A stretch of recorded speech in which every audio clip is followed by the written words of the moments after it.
laatste nieuws uit Curaçao in het Nederland. Access Journaal, vers van de pers.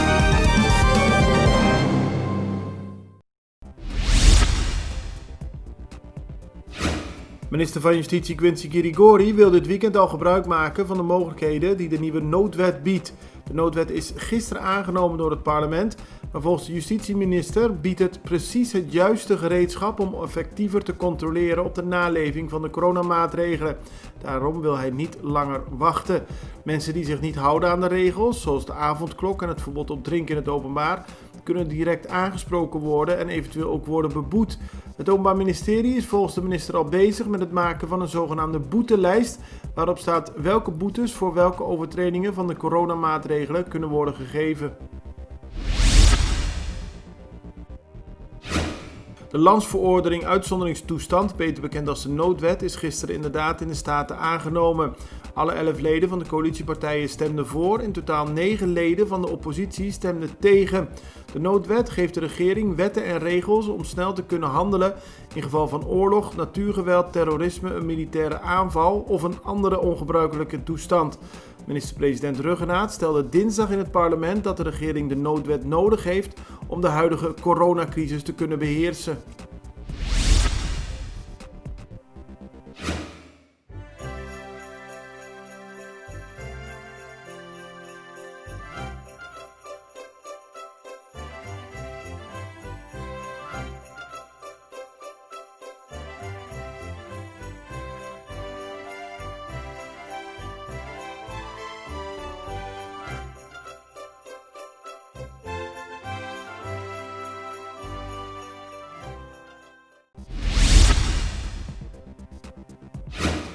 De noodwet heeft de afgelopen weken veel kritiek gehad en ook gisteren tijdens de behandeling in de Staten vielen er veel harde woorden.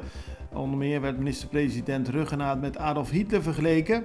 Onafhankelijk statenlid Rennox Kalmes zei dat met de noodwet de apartheid op Curaçao is geïntroduceerd. Volgens hem is er op Curaçao een systeem van apartheid ontstaan, nu hotelgasten wel mogen drinken en mensen bij de snack niet.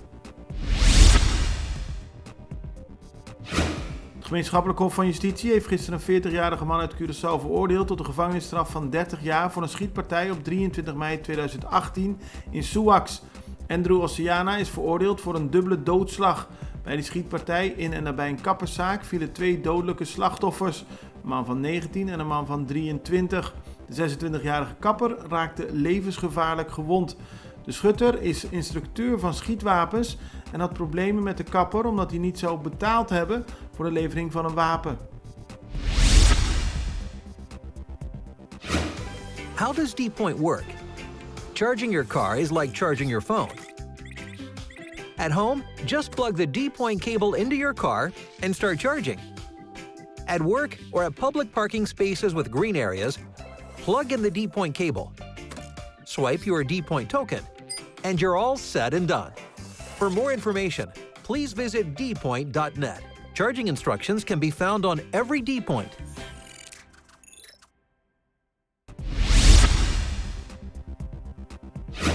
Ook bij de kustwacht zijn mensen besmet geraakt met het coronavirus. Extra schrijft er vandaag over en de woordvoerder van de kustwacht, Charlie Clement, bevestigde tegenover de krant. Het gaat om meerdere mensen.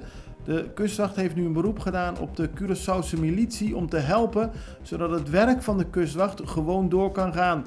Zoals bekend is de kustwacht de afgelopen maanden druk bezig met het beschermen van de grenzen van Aruba, Curaçao en Bonaire. De electorale raad van Curaçao heeft bekendgemaakt dat politieke partijen die op 19 maart volgend jaar mee willen doen aan de nieuwe parlementsverkiezingen minstens 788 stemmen moeten halen. Dat kunnen nieuwe partijen halen tijdens de zogenaamde voorverkiezingen die in het weekend van 30 en 31 januari 2021 worden gehouden. Het ziet er naar uit dat bij de komende verkiezingen veel nieuwe partijen zullen deelnemen.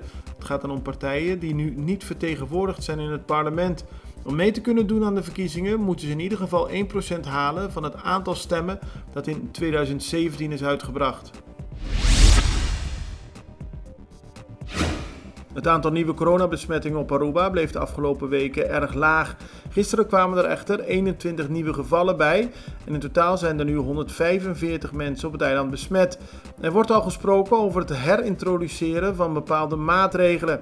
Aruba heeft in september een enorme piek gehad van het aantal coronabesmettingen en wil alles doen om te voorkomen dat zoiets weer voorkomt.